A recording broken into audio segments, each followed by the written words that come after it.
Assalamualaikum warahmatullahi wabarakatuh. Do you know about lavender flower? There have lots of health benefits. By the way, if you don't know about lavender flower, then stay with me to know about health benefit also story.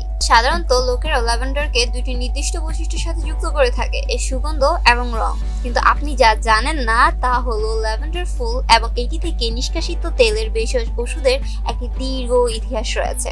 Lavender শব্দটি Latin ল্যাভারে থেকে এসেছে, যার আক্ষরিক অর্থ ধোয়া। Lavender প্রাচীনতম নথিভুক্ত ব্যবহারে প্রাচীন মিশর ফিরে এসেছে, যেখানে ল্যাভেন্ডার তেল মমিকরণ প্রক্রিয়ায় গুরুত্বপূর্ণ ভূমিকা পালন করেছে। শুধু তাই নয়, ল্যাভেন্ডারকে প্রাচীন পারস্য, গ্রিস, রোম এবং অন্যান্য জায়গায় তারা স্নানের সংযোজনে পরিণত করেছে এবং তারা বিশ্বাস করত তাদের সংস্কৃতি ল্যাভেন্ডার শরীর এবং মনকে শুদ্ধ করতে সহায়তা করে।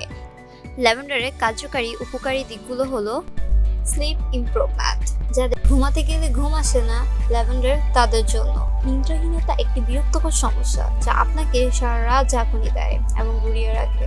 ক্যাফিন বাদ দেওয়া, আরো ব্যায়াম করা ঘুমাতে সাহায্য করতে পারে, কিন্তু কখনো কখনো এই প্রসেসটাও ব্যর্থ হয়।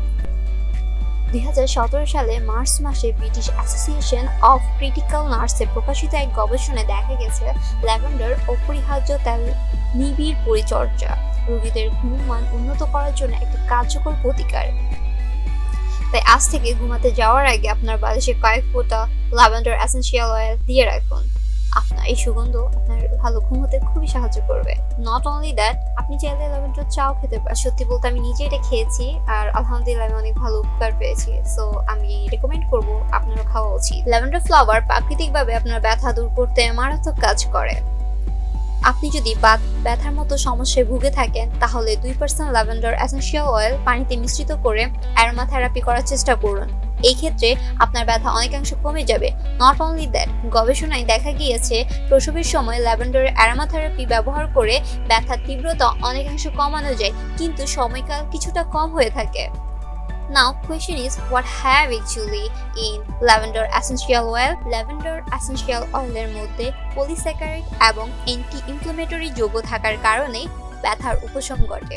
যাদের মাথা ব্যথা এবং মাইগ্রেনের প্রবলেম, তাদের জন্য ল্যাভেন্ডারের সুগন্ধি মারাত্মকভাবে কাজ করে। ল্যাভেন্ডারের শান্ত প্রভাব মাথা ব্যথা বা মাইগ্রেনকে প্রশমিত করতে যথেষ্ট হতে পারে।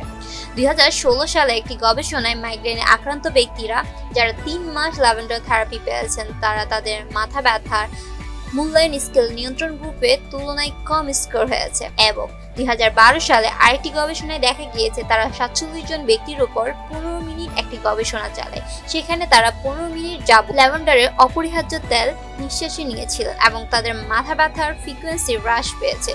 এ থেকে বোঝা যায় ল্যাভেন্ডারের সুগন্ধ আপনার মাথা ব্যথা এবং মাইগ্রেনের প্রবলেম দূরীভূত করতে মারাত্মকভাবে কাজ করে। এটা অবশ্যই ভালো বিষয় নয়, স্পেশালি মেয়েদের ক্ষেত্রে।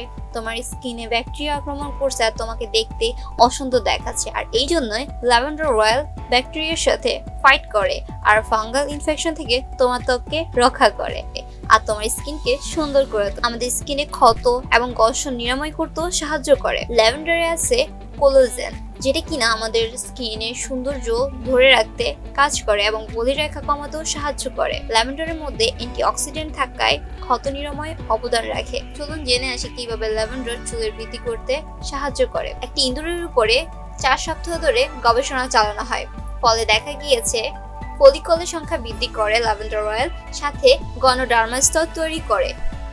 কোনো কিছু খাওয়ার আগে অথবা ব্যবহার করার আগে আমাদের জানা প্রয়োজন এটা আমার জন্য কতটুকু সেফটি অ্যান্ড সাইড এফেক্ট আছে কিনা। National Centre of Complementary and Integrative Health ট্রাস্টের সোর্স অনুসারে আপনি ল্যাভেন্ডার চা খেতে পারেন, যেটা আপনার স্বাস্থ্যের জন্য খুবই উপকারী। কিন্তু ল্যাভেন্ডার অয়েল খাওয়ার ফলে আপনার বমি ভাব হতে পারে। অনেকের ক্ষেত্রে ল্যাভেন্ডার অয়েলে অ্যালার্জির সমস্যা হয়ে থাকে, তাই আপনি ব্যবহার করার পূর্বে আপনার টেস্ট করে নিন। গর্ভবতী মায়েদের ক্ষেত্রে আরো গবেষণার প্রয়োজন আছে বলে জানানো হয়েছে। আজকে এই পর্যন্ত। হেলথ এবং হার্ব সম্পর্কে জানতে গুড টু নো এর সাথেই থাকুন।